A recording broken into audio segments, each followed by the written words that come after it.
ओम नमः शिवाय। मैं हूं एस्ट्रोलॉजर के एम सिन्हा और मैं अपने इस यूट्यूब चैनल पर आप सभी का स्वागत करता हूं। सबसे पहले नव वर्ष 2019 की बधाइयां सभी को। कर्क लगन वाले जातकों के लिए कैसा होगा जनवरी 2019 का टाइम। वैसे मैंने वार्षिक राशिफल पहले ही अपलोड कर दिया था कि पूरे वर्ष में कैसा कर्क लगन वाले जातकों का कैसा ये बीतेगा साल। वैसे मंथ वाइज मैं स्प्लिट कर रहा हूँ इसको। तो सबसे पहले हम जनवरी मंथ में कैसा इसका प्रोडक्शन होगा, कैसा इसका फल होगा, क्योंकि प्लैनेट का ट्रांजिशन जैसे जैसे चेंज होगा वैसे वैसे जो आपके लगन पर यानी आपकी खुद की बॉडी पर जो असर होगा वो कैसा होगा उसको हमें समझना है। जो मेरा ये प्रोडक्शन होता है वो लगन के बेस पर होता है, ना कि चंद्र राशि पर या सूर्य राशि पर होता है। मैं आपको पहले ही बता दूं कि चंद्र राशि जो होती है, अगर आपकी कुंडली में चंद्रमा मान लीजिए 1 नंबर में है तो आपकी राशि मेष राशि हो जाती है। जिस राशि में चंद्रमा होता है वो आपकी अपनी राशि हो जाती है। किसी से पूछने की ज़रूरत नहीं है। अगर आपको राशि देखना है तो अपनी कुंडली ओपन कीजिए। अगर आपकी चंद्रमा यहाँ पर है तो इसका मतलब है 2 नंबर की राशि में गया तो इसका मतलब आपकी राशि जो होगी वो वृष राशि होगी। लेकिन जो मेरा प्रोडक्शन होता है वो लगन के बेस पर होता है, क्योंकि मैं ये मानता हूँ कि लगन आपकी खुद की बॉडी होती है। खुद की बॉडी पर कैसा इफेक्ट होगा या खुद के मन पर कैसा इफेक्ट होगा, चंद्रमा का जो प्रोडक्शन होता है खुद के मन कैसा चेंज होगा वो होता है। और जो लगन होता है आपकी खुद की बॉडी पे कैसा चेंजिंग आएगा उसको हमें समझना है। तो लगन के अकॉर्डिंग इसका प्रोडक्शन को समझिए। तो ये कर्क लगन की कुंडली क्यों बनी, क्योंकि यहाँ पे 4 नंबर लिखा हुआ है। तो कर्क लगन में अभी भी राहु जो है वो लगन में बैठा हुआ है, जो कि एक ग्रहण योग बनाया हुआ है और हाईली कंफ्यूज करके रखा हुआ है कर्क लगन वाले जातकों को। और क्योंकि राहु जो है यहाँ पे ग्रहण बनाया हुआ है। 1 जनवरी 2019 को जैसे ही ये वर्ष का स्टार्ट होगा वहाँ पे शुक्र का राशि परिवर्तन होगा। साथ में अगर देखा जाए तो बुध भी उसी दिन राशि परिवर्तन कर रहे हैं, यानी बुध और शुक्र का राशि परिवर्तन नंबर 1। राहु का ग्रहण योग अभी भी बनना नंबर 2। तीसरी बात, जो सूर्य है उसने शनि को अभी अस्त करके रखा है, वो है तीसरी बात। चौथी बात, सूर्य का जो 14 जनवरी को ट्रांजिशन होगा। तो कुल मिलाकर ये जो स्टार्टिंग का जो मंथ होने वाला है वो काफ़ी ही कर्क लगन वाले जातकों के लिए मिश्रित होगा। कैसा होगा उसको हम 1 बाय 1 समझते हैं।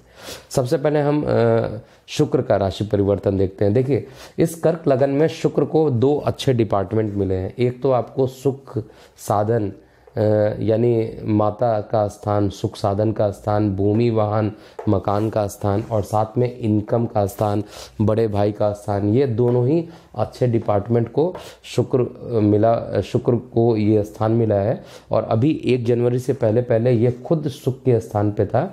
तो ये आपको बड़े भाई बहनों से और माता पिता से आपको यहाँ पे सुखी करके रखा भी होगा।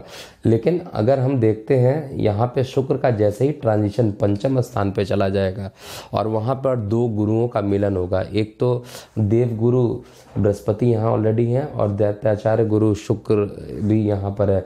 और 2 गुरुओं का जो यहाँ पर मिलन होगा वो शिक्षा के स्थान पर बहुत ही बढ़िया होने वाला है।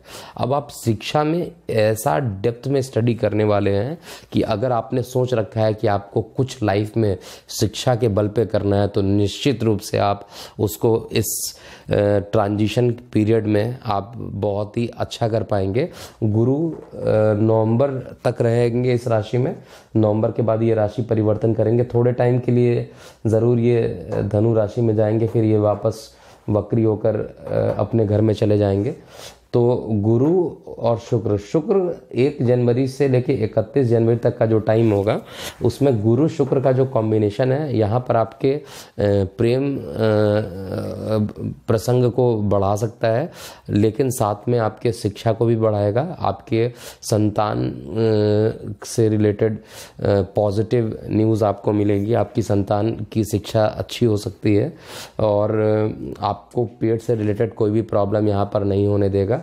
तो ये काफ़ी ही अच्छा ट्रांजिशन माना जाएगा और आपको इस ड्यूरेशन में बड़े भाई बहनों से भी लाभ मिलेगा शुक्र के ट्रांजिशन से। अब हम आते हैं बुध का ट्रांजिशन। देखिए बुध को जो है दो गलत घर मिले हैं इस कुंडली में।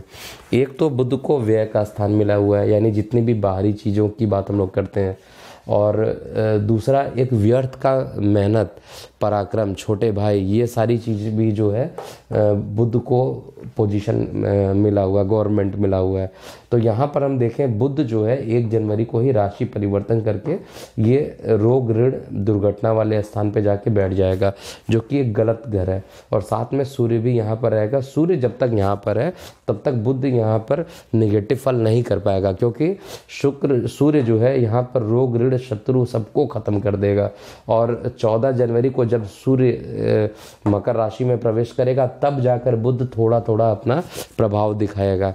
हालांकि यहाँ पे एक चीज़ क्लियरली इंडिकेट है कि जैसे ही बुध का ट्रांजिशन होगा वैसे ही ट्रैवलिंग आपकी बढ़ जाएगी।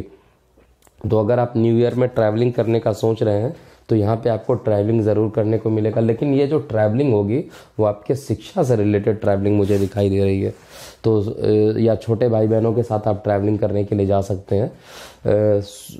शनि की अगर हम बात करते हैं तो शनि अभी इस यहाँ पे देखिए अस्त लिखा हुआ है, तो शनि जो है सूर्य के इतने पास आ गया है कि उसकी किरणें पृथ्वी तक नहीं पहुँच पा रही हैं।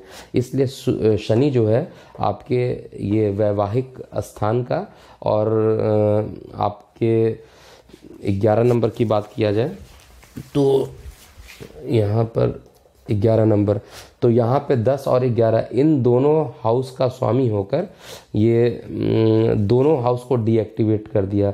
मतलब आयु मृत्यु का जो स्थान है ऑब्स्टेकल है, ऑब्स्टेकल को ज़रूर कम करेगा, लेकिन साथ में यहाँ पे मैरिड लाइफ के लिए बहुत ही निगेटिव होने वाला है। 26 जनवरी तक पति पत्नी में बहुत ही तगड़ी लड़ाई हो सकती है। इवन अगर आप ध्यान ना देंगे तो यहाँ पे सूर्य जैसे पहुँचेगा इस भाव को जलाएगा तो यहाँ पे तलाक तक की भी नौबत आ सकती हैं। इसलिए आप 26 जनवरी तक अपने दिमाग से काम करें, अपने दिमाग से सोचें। और क्योंकि आपको मैं पहले ही बता चुका हूँ कि यहाँ पे मैरिड लाइफ के लिए बहुत ही बढ़िया फल नहीं होने वाला है ये पूरा इस मंथ में।